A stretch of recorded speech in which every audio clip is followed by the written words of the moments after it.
What's up, guys? Welcome back to another episode. Today we're fishing some brand new baits that I've never used before. For those of you who follow my channel, you probably saw my Shut Up Binya Live where I explained how I signed on as pro staff with Dark Horse Tackle. We did a little shopping during that episode. Well, my package came in. So what we're gonna do today is we're actually taking the advantage of fall day, a little chop on the water, but temperatures are starting to go down. Those fish are just barely starting to chew. They're not quite in that fall feed up stage, but we're gonna start fishing some of the baits that I purchased on that last episode. The very first thing we're gonna start working is going to be a topwater spook.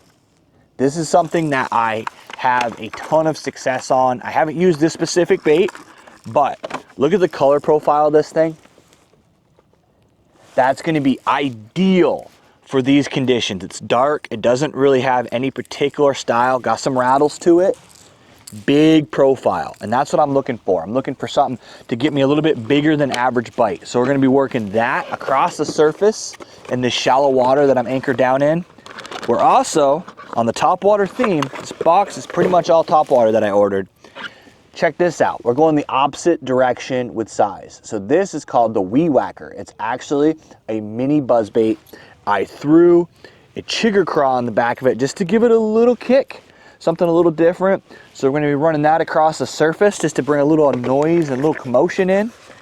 And then on top of it, later on tonight, we're not going to fish these right now, but later on tonight, we're going to be throwing this baby over top of some pads, some submergent grass. Once the sun starts to go down, there's a solid topwater bite that happens on this body of water, and there is no better way to catch them than a hollow belly frog. And I love this particular one because it's got this one single hook, and I'm telling you, the hookup ratio on this thing, the softness of it, I've used this specific bait, just not in this color pattern, in prior episodes on this specific body of water. Now, I did pick up one other thing. Gonna go do a little flipping. I picked up some vector hooks because Dark Horse has terminal tackle too.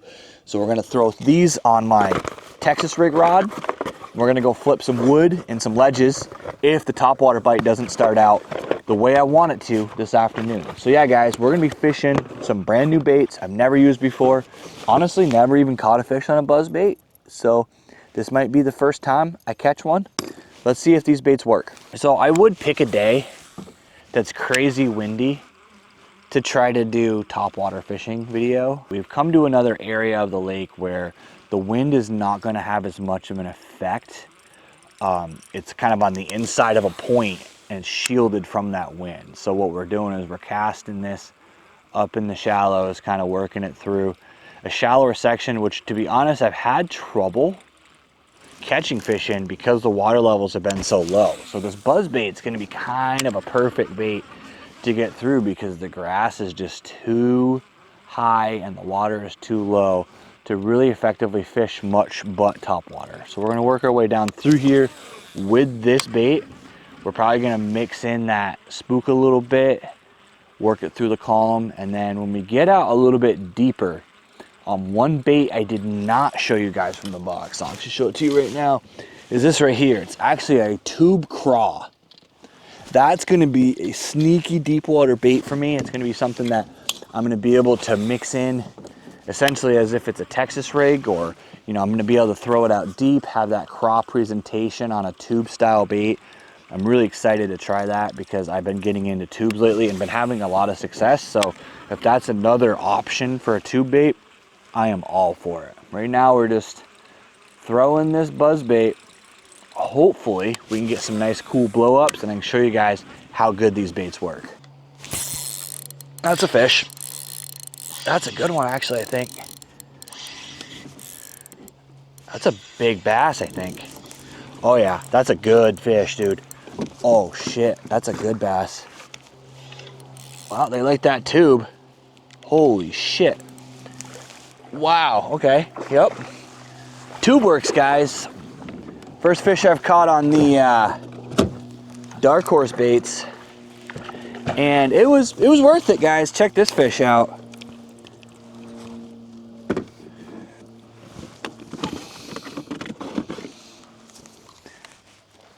Check this fish out, guys. This is a beast of a bass. Look at that thing. Nice fish. Probably 2-3 pounder maybe. Nice belly on it. And that's on that tube, baby. Dark horse for the win, man.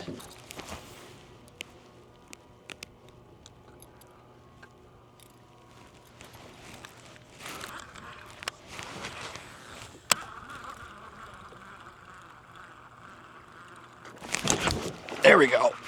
There we go. That's better.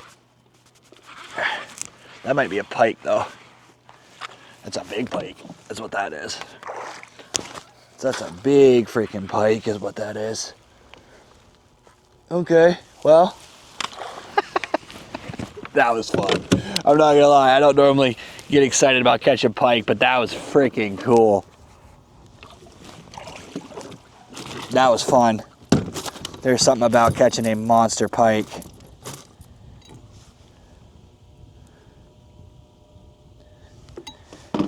To make a fun day. Check this fish out, guys. Check out this pike. Probably gonna swim out of my hand, but check that guy out. Big old fish. See if I can get a good handle on him. Check him out, guys. Look at that thing. Big old heavy pike. On that Wewacker, I decided to figure out, I've been playing around with trailers and I couldn't quite master which one I liked the best because I was having some issues with it not swimming right. It just didn't look right in the water, and I finally settled on a Gambler burner craw. Now, this is a bait that you could easily imitate. I bet you could probably use a chigger craw. You could probably actually honestly use like one of those Christie craws from Zoom, but I cut it down, so I made it a lot smaller. And I think making it a little bit smaller was the deal. I cut it down about that far so that the bait basically is just the claws just past the hook. And as soon as I did that, I started getting blow up after blow up, and I missed probably 3 or 4 fish before that last pike hit. But that's essentially what it looks like, guys. It's nothing super fancy. I just like the way that profile, the color of this, I don't even know what the color is. It's kind of like a green pumpkin. It's got some purple in it. And I'm just throwing it up against the bank. I'm coasting with the current, and that's definitely making a big difference because it's allowing me to kind of work it a little bit slower. I think what I was doing wrong at first was I was working it way too fast. But we're gonna keep working this thing because I'm having fun. I love catching fish on top water.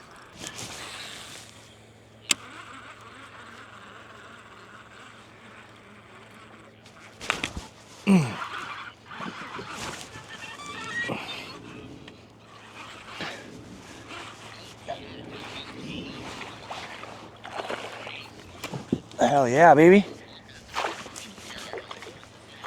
That's a bass. Oh, get in the net, bro. Sweet. Top water action, baby. I hooked you in a weird way, homie.